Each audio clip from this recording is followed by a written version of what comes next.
Welcome back. Today we're going to be doing something kind of different, but kind of the same. We're going to be driving cars.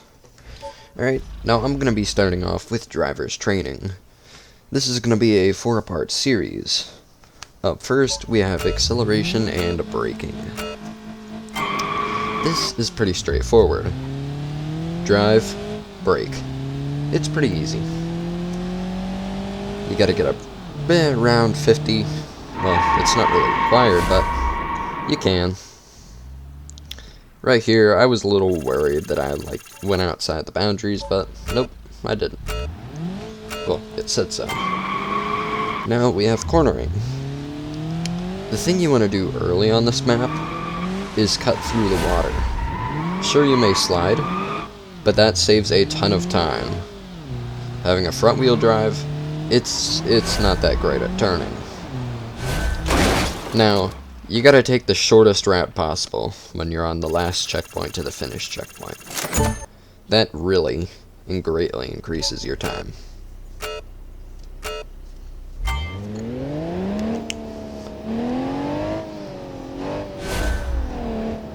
Right here, I made the mistake of changing my electronics.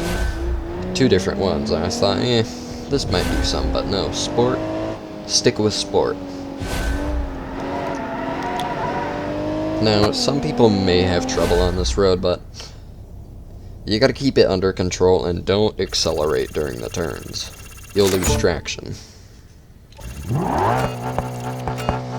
Sickening. Now, this is a pretty tricky one. This is a rear-wheel drive supercar. Oh, old supercar, I'll put it at that. But you have to just turn a little bit, and then a little bit. If you keep it straight directly, then you can actually just keep it straight. Now here, you can't keep it straight. You gotta turn. This is pretty difficult, but try accelerating sparingly if you can.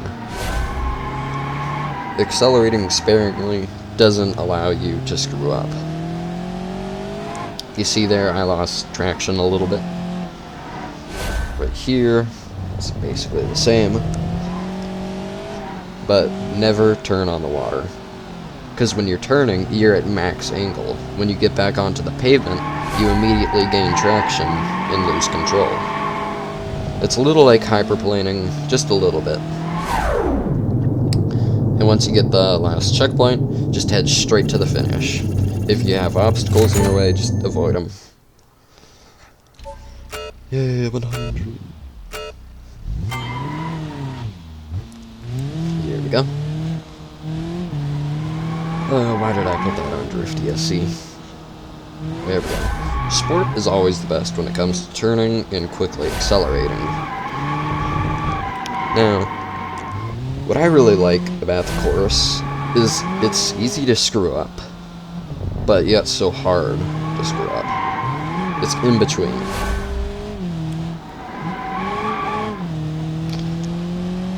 Now, the Sunburst, which the car I'm driving currently, it's kind of like a modern sport car. It can be good for racing. We have another one up here, specifically for racing. It's pretty easy to use. You just press the gas, you go. Again, right here, you get to your last checkpoint, just book it. Alright, you have no business being there anymore once you finish. There you go. Sure, I probably could have done some quicker laps, but I was like, nah, let's get this done. Now, I hate this one. I really do not like this one. Either it's me or my settings, but doing a hairpin like this is not that easy. If you hit a barrier, you screw up. He will immediately send you back and tell you to do it again. That's like, come on, dude! So I just deliberately wrecked the car. This is an ETK 800 series. It's basically like a sport SUV. as I like to call it, the Soccer Mom van. That's right, the Soccer Mom van. Yeah, a van. Here is a rear-wheel drive handling circuit. This one, I'm not that good at controlling this car. This took me around 4 tries to complete. Alright, many braking, hitting the wall, and just not finishing. And hitting that cone right there. I've hit that cone a lot. Now, I've already completed all the achievements for this game. And definitely, in my opinion, this probably has to be the hardest. But you have to perfect it. If you don't get it wrong, just reset. Those are my tips. Here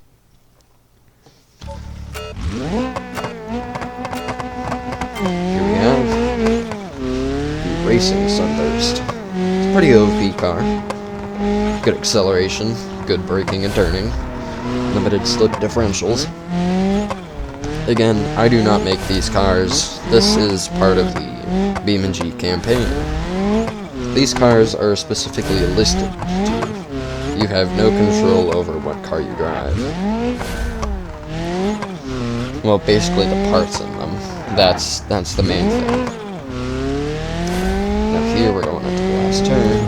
That's kind of like a pretty tricky turn for beginners. Again, I'd call myself an expert.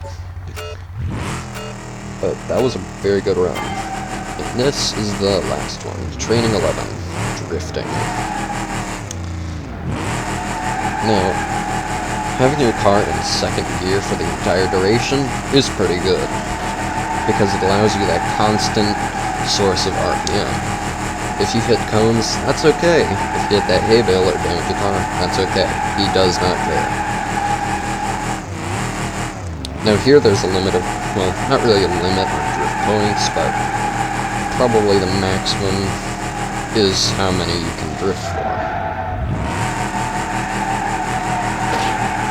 And the combo of ×3, that's the maximum amount you can get. That hay bale. I do not like hay bales sometimes, but I'm okay with the cones. Yep, just slam right into that hay bale. He does not care. But then again, it's pretty easy to drift as well.